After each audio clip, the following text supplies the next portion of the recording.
cómo se violaba, cómo se torturaba, cómo se asesinaba, y él había Cómo se sido parte tiraban de los todo cuerpos eso. al mar. Cómo se cortaba un cuerpo después de haberlo electrocutado porque quedaba tieso. El olor a carne quemada que no se olvida jamás. Y ese hombre tenía conciencia y ese olor a muerto le pesaba. Sí, se despertaba con ese olor a muerto y se dormía con ese olor a muerto. Ya no podía hacer el amor, no podía acariciar a sus hijos. Porque ahí fue donde yo descubrí que me había llenado de odio, ¿no? Paréntesis, ¿tú crees que todavía queda gente que no pueda dormir con esa conciencia? Con cripto. ¿Y tú crees que Yo he tiene un... hablado con muchos oficiales. Yo creo que se han ido contando historias mucho. Los capítulos de horror nosotros no los hemos contado. Esto no es como Auschwitz, Buchenwald, en que se recuperó esa historia. Ahí está. Cuando dieron Holocausto por primera vez en Alemania, yo estaba en Francia. Y llamaban como locos en la noche, la gente llorando para decir, yo estaba ahí, yo nunca supe, yo vivía ahí, donde estaba ese campo. En Chile son miles y se están muriendo los que fueron cómplices de los crímenes. ¿Y tú crees que en el minuto de la muerte esa conciencia los va a llamar? Que vamos a poder saber más cosas. Sí, yo espero, siempre ¿Estarías tengo la dispuesta a esperanza. escuchar nuevamente Uf, a he un escuchado tanto. Andrés? Bueno, sí, escuché a muchos otros después. No me cambió ninguno la vida como él, pero he escuchado a muchos. Extrañamente me llaman o me han seguido llamando porque quieren que hable con su familia, para que les diga, porque dicen, usted no mintió, no me puso más muerto, pero explíqueles también qué pasaba. Porque también es fácil decir que en ese momento tú podías oponerte a matar a alguien, pero no era tan fácil. Este Andrés era hijo de Él, campesino, por eso lo escuchaste. Bueno, te tenía una historia terrible que contar. Te cambió la vida. ¿Por qué te cambió la vida, Mónica? primero por eso, porque me hizo ver que yo estaba llena de odio, porque no quería salvarlo, lo salvé y se lo entregué a la Vicaría de la Solidaridad arrancando durante 3 días, mientras él contaba su historia, porque supe que era una prueba viviente del horror. Porque yo había investigado, ponte tú, la desaparición de mi amigo José Weibel, que iba con su señora María Teresa Barahona y sus 2 niños. Uno de ellos, uno de nuestros colegas, Mauricio. Aquí, cada uno lo llevaba aquí.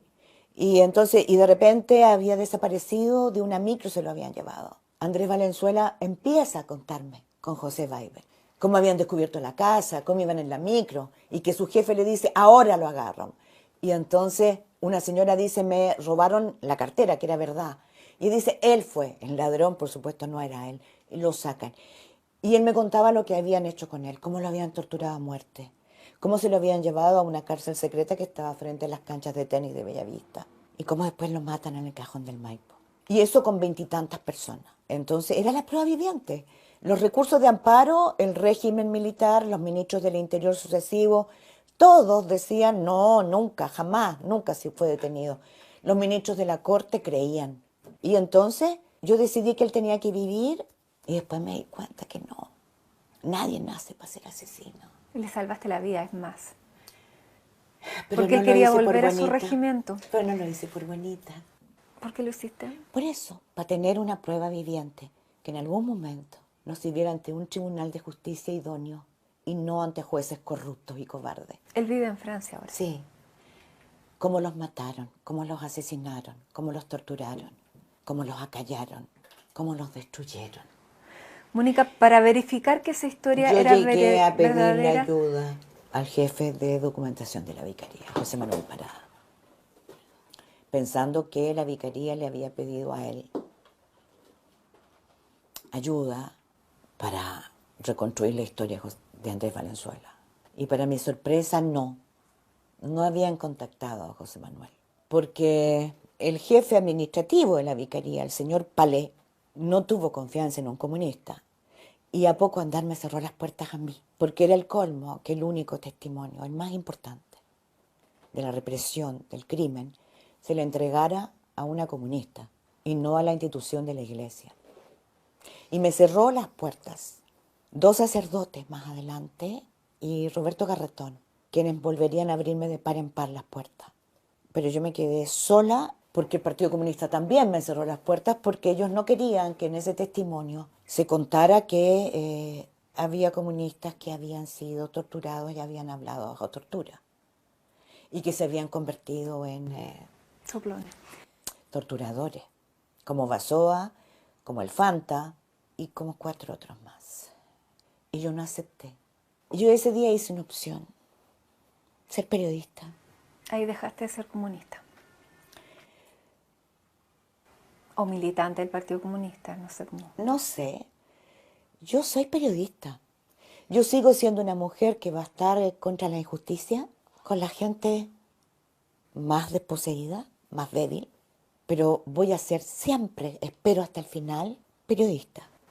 Tú has declarado que este reportaje y esta entrevista a Andrés Valenzuela te costó carísimo porque luego de esto mataron a 2 de tus amigos. Porque con José Manuel decidimos que era tan importante, de A a Z tenía que ser verídica, veraz, todo verdad. Y descubrimos que este comando conjunto, que por primera vez lo escuchamos, para nosotros todo era DINA, había tenido secuestrado a Manuel Guerrero. En ese momento era el presidente de la AGECH, Asociación Gremial de Educadores, quien había vuelto al exilio. Y cuando lo habían secuestrado en Chile, le salvan la vida en otra historia en que está también, la investiga Patricia Verdugo, mi gran amiga. Entonces llamamos a Manuel. Y ellos dos me ayudaron. Yo fui reconstruyendo esta historia, trabajaba día y noche, porque sabía que estaba contra el tiempo, ¿no? El compromiso de la vicaría era que apenas sacaran a Andrés Valenzuela me avisaran porque yo tenía que publicar, porque era mi salvoconducto. Claro. Y no me avisaron. Palé decidió que no me avisaran. Lo sacaron de Chile y no me avisaron. Pero un abogado se dio cuenta que yo estaba corriendo mucho riesgo de la vicaría y ese abogado me avisó. Y entonces en eso viene el funeral de la viuda de Neruda, que muere en los primeros días de enero del 85. Y es el último día que yo veo a José Manuel Parada y Manuel Guerrero. La situación estaba pésima. Yo sabía que habían detenido en diciembre a Vincenzo, que era un dirigente comunista, en Plaza Italia. Pero yo no sabía que Vincenzo estaba reconstruyendo el comando, los miembros de la cúpula del comando conjunto. Yo tenía mi reportaje, yo era periodista. Y el último día de marzo, cierran las revistas para que no se publique el testimonio de Andrés Valenzuela. Decretan estado de sitio. Entonces se complica muchísimo para nosotros. Y yo había decidido que ante el cierre de los medios, que el testimonio de Andrés Valenzuela se lo publicara en el Washington Post. Yo sabía que era muy importante. Y entonces se iba Claudio Huepe, que era uno de mis principales amigos, a Estados Unidos, pasando por Caracas. Y yo le digo, Claudio, te voy a pegar en tu chaqueta, te voy a meter en el forro, entre el forro y la tela, un documento que necesito que lleves al Washington Post. Por favor, no se te ocurra abrirlo antes de que el avión salga, despegue y mucho rato después, que no haya riesgo de vuelta. Y él lo hace. Pero Claudio abre, despega, lee, y claro, es tan fuerte que llora. Se impacta. Y baja en Caracas, y está impactadísimo, y se cree en seguridad, y cuenta que está este testimonio, y que lo lleva, ¿no? Bueno, esa noche Carlos Jorquera, que es un periodista que estuvo con Allende en La Moneda, le dice que se lo preste. Y él lo lleva al Diario Nacional de Caracas. Y sale publicado sin mi consentimiento. No va al Washington Post. Cuando llega, o sea... ¿Y qué significa que se publique ahí?